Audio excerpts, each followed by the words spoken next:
Hello young youth and welcome to the countryside and another episode of the Younger Youth Journal. This week we are joined by Jess, whose face you'll be very familiar with as our head of Younger Youth last year.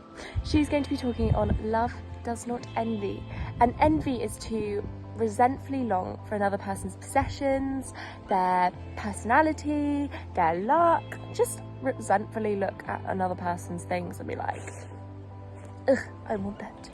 You're so annoying. That's mine. And yeah, I'm so excited for you to hear what Jess has got to say, because she is a bundle of wisdom. So let's get on with it. Hey Younger Youth, a long time no see. And if you're in year 6, then this might be the first time that we're actually meeting. And if that's the case, then my name's Jess and I'm one of the youth pastors here at HTB, and I'm thrilled to be with you all today.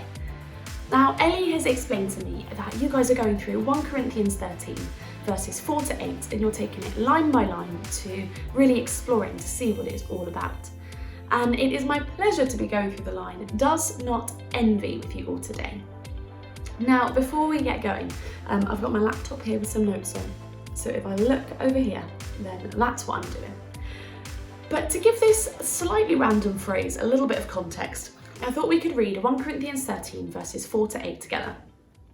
Now, when I read it, I'm going to replace the word it with the word love, because that's what Paul, the guy that wrote this book in the Bible, that's what he's talking about here, it's love. So when he says it does not envy, he's saying love does not envy. So here goes. Love is patient, love is kind, love does not envy, love does not boast, love is not proud. Love does not dishonour others. Love is not self-seeking, love is not easily angered. Love keeps no record of wrongs. Love does not delight in evil, but rejoices with the truth. Love always protects, always trusts, always hopes, always perseveres. Love never fails. But where there are prophecies, they will cease. Where there are tongues, they will be stilled, and where there is knowledge, it will pass away. Now, at the end of the chapter in verse 13, it says this. And now these 3 things remain, faith, hope, and love, but the greatest of these is love. Now that verse we just read, verse 13 at the end, is potentially one of my favourite verses in the whole Bible, because it explains how important loving well is. Now you might be thinking that it sounds like a long, confusing list of what love is and what love isn't, and that's why we're taking it line by line to really explore it all. And now, the line that we're looking at today, does not envy, is so powerful. Not just because of what it means, but because of who said it. So Paul, I mentioned him a bit earlier, he's the guy that wrote this book in the Bible, and he was an apostle. And what that means is basically he spent his life following Jesus and dedicated to making sure that everyone heard the good news of the gospel.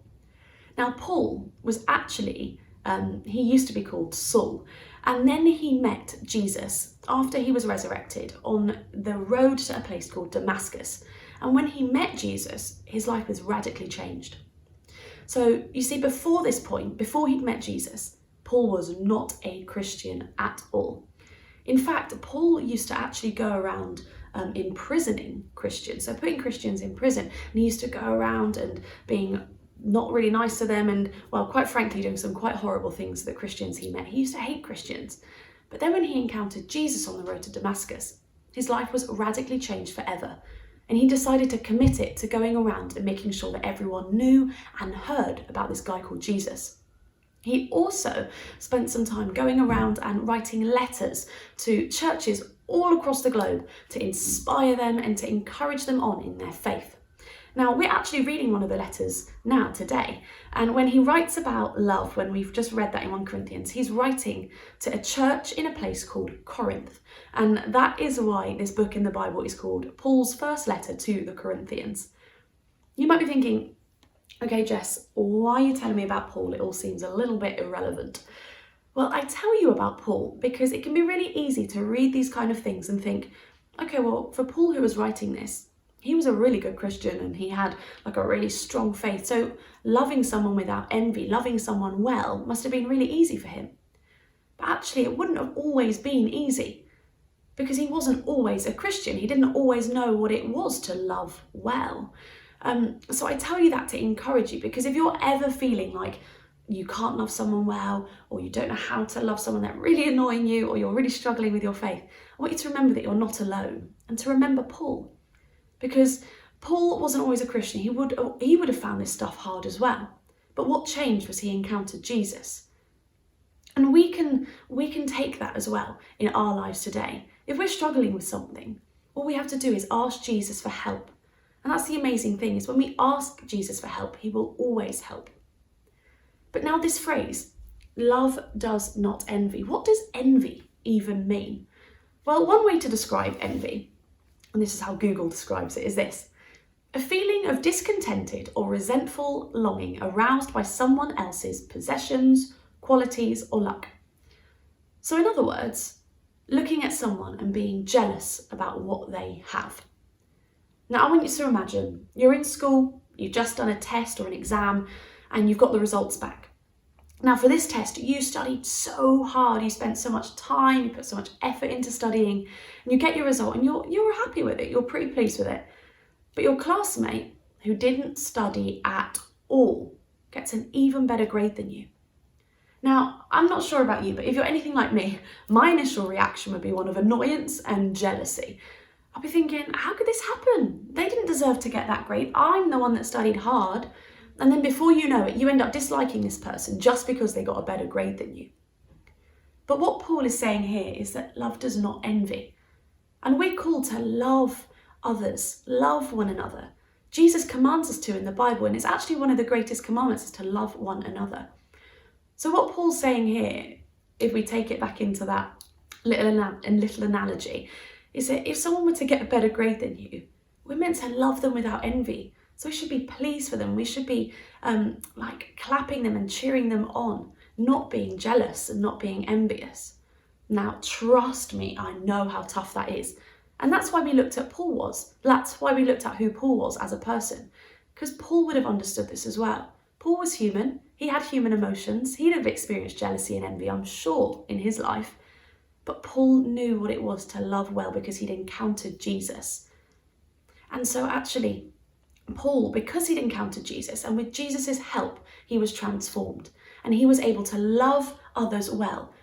And even those that persecuted him and caused him to suffer because of his faith, he could love them well as well, because Jesus transformed his heart, and Jesus can transform our hearts too.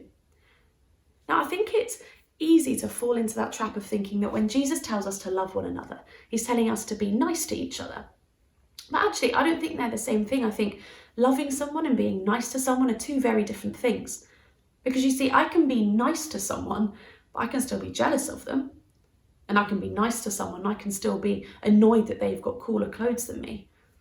But what Jesus is asking us to do when he commands us to love one another is to love without exception, and to love purely, not just outwardly with our actions and our words, but inwardly too with our feelings and our thoughts and our emotions. So when we hear love does not envy, that doesn't just mean we're to make it look like we're not jealous of someone, but we're meant to truly feel that too.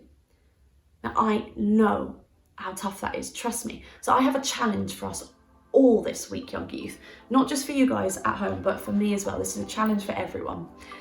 If you're ever feeling slightly envious or slightly jealous of someone this week, I want to challenge you to do 3 things. The first one is to name something that God loves about that person. You don't have to tell that person, but just think in your head, what's one thing that God loves about this person? Because believe it or not, we are all God's children, and God loves all of us, including that person. So I want you to try and think hard, what is one thing he loves about them? Maybe it's that they're funny, or they're kind, or they have a lovely smile. What's one thing that he loves? The second thing I want us to all do is to think of one thing that we're really truly grateful for in our own lives. Because something about jealousy and envy is that if we're jealous about someone, we often forget about the good things that we have in our lives, and we're so focused on getting more and more and more and we want to be like the other person that we forget what we've got. So I want you to think, it could just be the breakfast that you had. You're thankful that you were able to eat, or you're thankful for the roof over your head. You're thankful for the clothes on your back.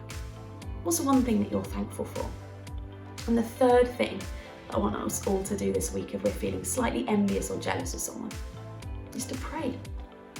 Now, in my experience, my prayers in this kind of situation are normally, God, help me.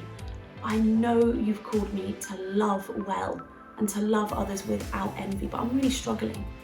So God, help me to love this person better.